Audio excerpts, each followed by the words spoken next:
Top 30 fragrances for the fall, numbers 1 through 10. Let's talk about it.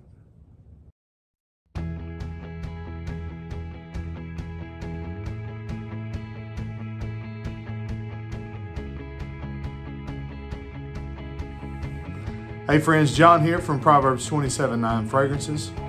Today I'll be going over my final 10 fragrances for my top 30 for the fall 2023.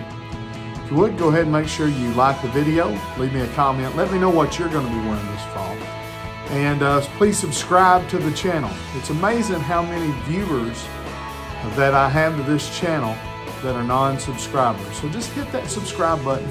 That way you're notified every time we upload this sweet smelling fragrance related content. All right, we'll get right into it.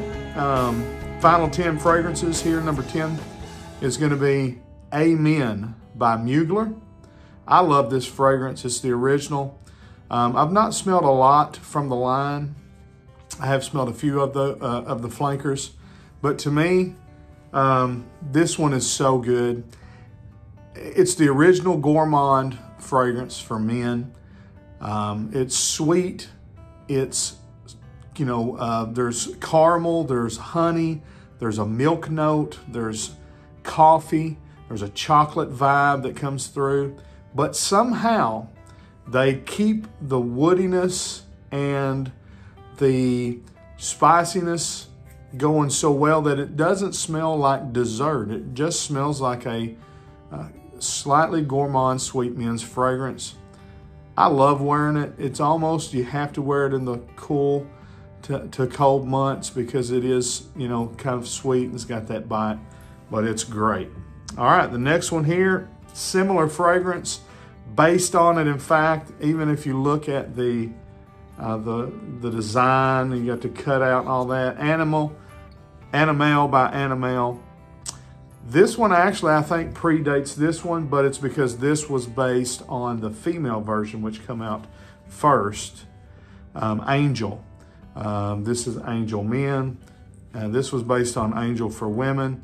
And so they kind of cut Mugler's throat here, but the fragrances, although they smell very similar, they're still different, very different. And this one comes across a little more old school masculine. A lot of herbs, a lot of aromatics, more lavender here than here. Where this one's more of a gourmand. This is more just a sweet, woody, aromatic. And so, although they do kind of smell similar, do have a lot of the same notes, honey, tobacco, patchouli, a lot of those notes. This one doesn't have the coffee, and they smell plenty different enough to wear both of those.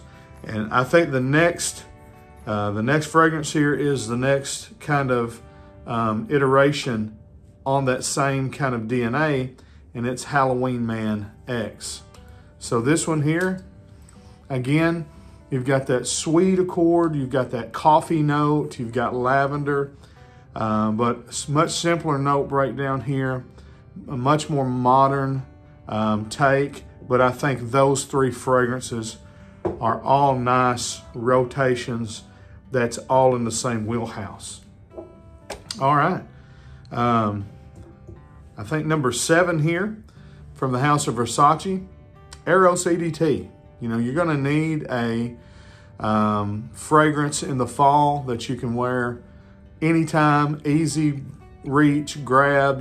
People are going to like it. Smells very good. Another sweet one here, but to me, a lot of people talk about how youthful this fragrance is. When I smell it, I smell a lot of classic masculine touches. There's a lot of powder in it. There's a green edge to it. And so I don't think it is a young man only's fragrance. I think this is one of those rare fragrances that whether you're 20 or 60, you can pull this off and smell great. All right. I'm in the office a lot. You can tell I'm suited up today. Need a really classy, really office friendly, clean, soapy fragrance, but has a touch of amber, gives it that warmth and that depth. From the house of Prada, this is Amber Pour On. Again, you get that beautiful, soapy clean, smells like an expensive French soap. You get all of that, but there is a little touch of spice, a little touch of amber and resins, just warms it up. This, I feel like you can wear this year round. In the heat of the summer, you're gonna need to be in an air-conditioned environment probably, but I think that's a fantastic fragrance. Great fragrance if you can't find Prada L'Homme. These are pretty similar. This one I don't think has any iris in it, but they still smell very soapy clean, very similar. Got that Prada DNA. All right. That was number 6. This is number 5 from the house of Guerlain. This is L'Homme Ideal, and this is the EDP.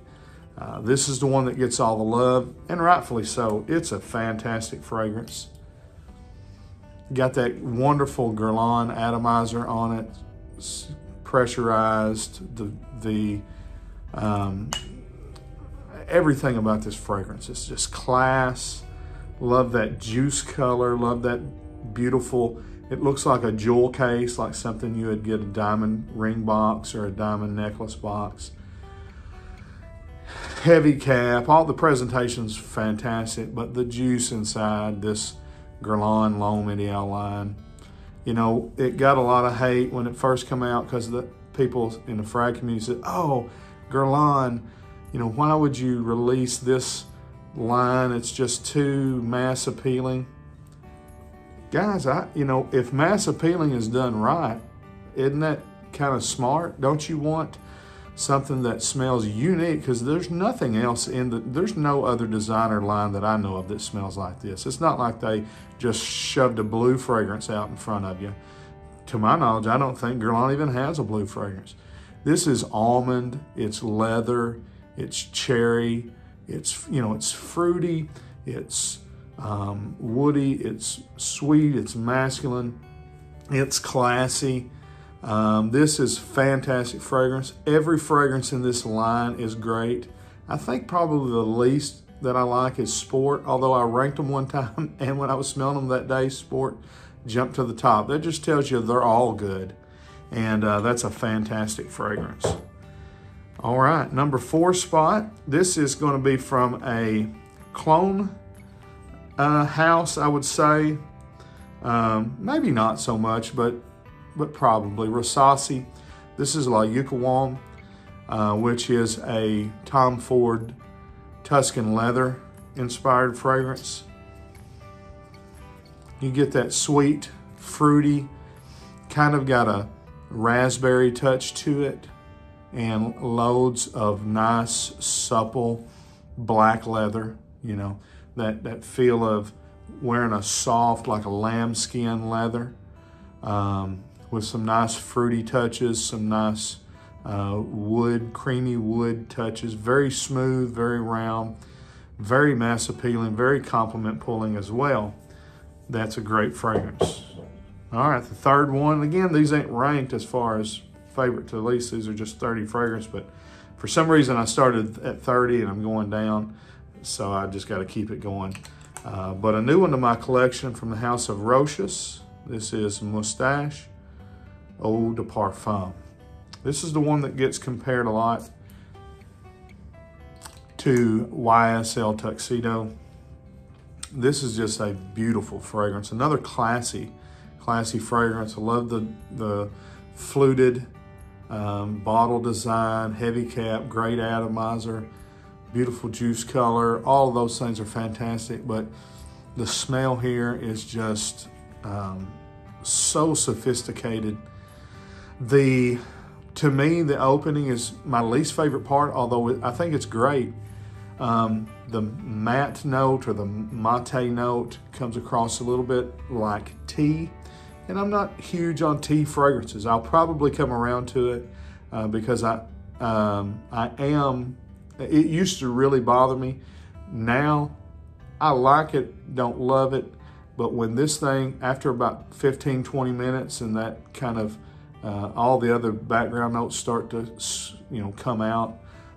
Wonderful patchouli note here. Just gets this nice, round, warm, ambery vanilla, patchouli,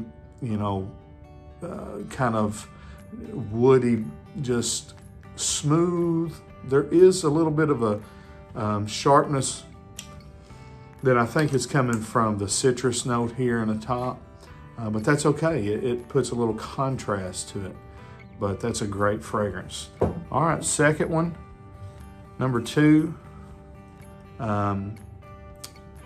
Niche House Houbigant. This is the Duc de Verven La Extreme. This fragrance here, I can't hate the packaging, or not the packaging, but the presentation probably much more. I think it's god-awful. It's not the color scheme. I kind of like the green and the gold. It's just, it is the cheapest, just junk. And the atomizer's trash. But the fragrance, if you are a fougere fanatic and you're looking for that nice, clean, soapy barbershop fragrance that exudes class, that exudes luxury, I think that's what this is. I think it's very similar to Tom Ford Beau de Jour.